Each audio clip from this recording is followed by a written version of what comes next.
Welcome back everybody to Commentators Corner after the Italian Grand Prix.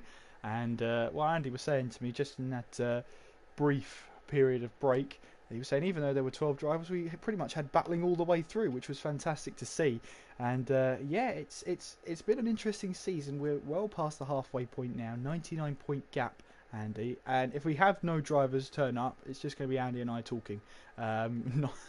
Non-stop for about 10 minutes, so be prepared for that. Yeah, commentators' corner's looking a little bit empty at the moment, unfortunately. So, drivers deciding not wanting to come and have a chat with us by the looks of it tonight. But it was a very good race, as we said on stream, and we were saying there just in that brief interlude, and that when you have a small field like a 12-car grid like that, there's always the possibility of the cars getting strung out, and you're just basically watching cars going round and round and no real battle. But we did actually see quite a good bit of battling. Some interesting strategies in there as well. The good battle at the end between Ollie and Jack, which looked very, very clean as well, I must say. But you get a lot of times with some drivers when they're having battles that they just can't help but bump wheels sometimes. So it looked very, very clean from our point of view, and that's what we like to see. Some fantastic stuff. So be interesting to see if anybody does come along. But at the moment, it's just me and you. Absolutely, and some people wouldn't have that any other way. Early indications that driver of the day could be Alan Kay. Four of the drivers have voted for him at the moment, with I believe that's one for Sean, Two for two for Sean and one Sean. for White. So it looks like it could be Alan Kay, but obviously we can't confirm that until 9:45, at which point we'll be off the air.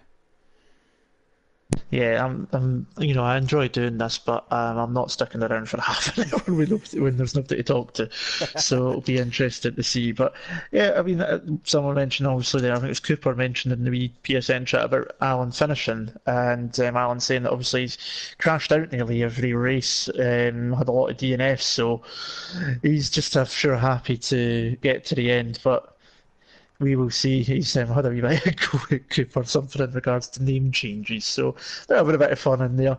George Roberts finally happy to get a point on the board as well. So he's pretty happy with that. Points are points. As it is at the end of the day, you need to finish to gain them, and that's exactly what he did. So, got to start somewhere, and the point is still a point, and that's still 1 point more than I'd probably get. Yeah, I think so. We're talking about the two title rivals in Jack and Ollie. You talk to them and they both have a really huge amount of respect for each other, and that shows out on track. They will get close to each other. There's that slight contact, obviously, with Jack losing the back end just out of turn two, just completely accidental contact there, racing contact we like to call that. But you can clearly see the respect between the two drivers, and that makes the championship battle even sweeter when you have two rivals who just respect each other. It gives off the vibes of Schumacher Hakkinen. It really does. Definitely so, and that's what you want to see as well. You don't want to see, a major incident decide a race or possibly a championship or something like that. You want to see, the clean driving, and pretty much every driver will want to drive clean, obviously. Some of them are able to do it a lot easier than others. Obviously, when you're playing online racing, there's always that possibility of, connection differences, a little bit of lag, all sorts of stuff like that. But to see the two of them getting really close to each other for a number of laps, not just one lap, it was, a number of laps back to back, and no major contact, no major issues, no dive bombs. It was all clean, fair, and love and war, as they say, and, brilliant respect from it. And that's what we want to see, not just here in TTL F1, but across any leagues, whether it be on TTTV or elsewhere. You want to see clean racing, and that was just an absolute prime example, in my opinion. Yeah, I've seen you lose the plot over somebody Yes, in a TTL particular mini especially. league race. Yeah, I remember that one for sure. But yeah, I know how you want to see that standard keep carrying on, and with those two being the championship top two at the moment, it sets the precedent. There's that respect between each other, and okay, it might not be a close season, but we still have the likes of Singapore we've got to go to. There's round 16, which I'm trying to think off the top of my head, which is Russia. Then it's Russia, then Japan. Japan. Yeah. We've got after that. Lots of races there where it's so many different tracks. You've got Singapore, which is really technical, and it's one of the toughest tracks on the circuit purely because of the runtime. You're concentrating for so long, not trying to make any mistakes, and around 23 corners. Okay, it doesn't simulate the heat that you get out there and the humidity, but my goodness, it does wear you down lap after lap.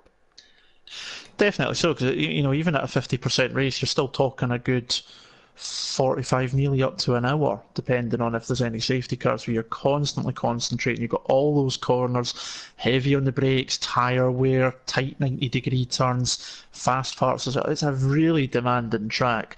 I've done obviously a bit of racing myself elsewhere.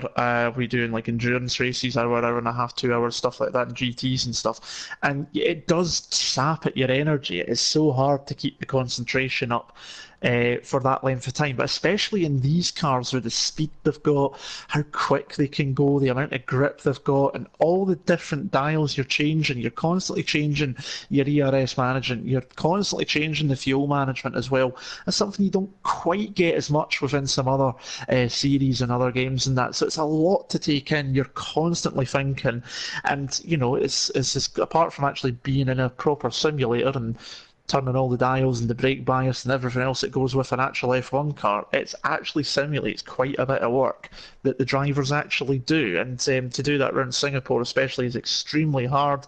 I'm looking forward to some of the other races. Suzuka is usually obviously a driver's favourite. Very quick track, very enjoyable. I've seen some good races there. Brazil was always fun at Interlagos as well. So there's a few good tracks coming up as well. But that Singapore one next time out will definitely be a real tough one for the drivers. Absolutely. And I think, correct me if I'm wrong, last season's runtime for the Singapore Grand Prix was 52 minutes. So it's a long one. Today's runtime was, I think, 37, I think it was, if I look back at the stream. So it's a really, you're going from a quick track where the laps fly by to a track where the laps towards the end can seem like they're going on forever. Absolutely. I mean, lap times here, we were race times around, 122s, stuff like that.